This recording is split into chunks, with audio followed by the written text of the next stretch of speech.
why would Jesus ask us to do such hard things? Her answer was, because if we love them, they might change. Jesus uses different words. He says, you are the salt of the earth, but if the salt loses its saltiness, how can it be made salty again? You are the light of the world. A city on a hill cannot be hidden. In the same way, let your light shine before others, that they may see your good deeds and glorify your Father in heaven. The problem that I had with lack of agency around being persecuted is resolved here. This is where I have agency. We are salt and light. Friends, if we have learned anything from this Beatitudes series, I hope that we've learned that God's kingdom is among us. And let me remind us that it is advancing. Following Jesus is not merely about living a good, ethical, moral life that gets us heavenly brownie points, or as my kids like to say, gets us to the TSA pre-check line to heaven.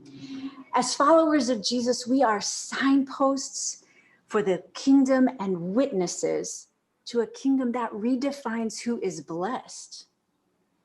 The poor in spirit, those who mourn, the meek ones who practice power under restraint, those who hunger and thirst for righteousness and justice, those who are pure in heart, those who make peace, and those who are persecuted. We are people of this kingdom. We are being transformed by it. We are becoming capable of loving our enemies and even rejoicing in persecution. When we live like this, we are salt and light. We are the ones who can help curious friends and family on the faith journey understand and connect to the God who can change their lives, giving hope instead of despair, peace instead of anxious fear, and liberation from all forms of bondage.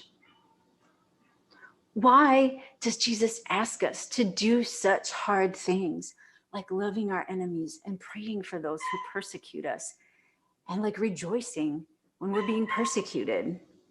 Why? Because we are the salt of the earth. We are the light of the world. If we love our enemies, they might change. They might see our good deeds and glorify our Father in heaven. Blessed are you who are persecuted because of righteousness and justice, for yours is the kingdom of heaven. Rejoice and be glad.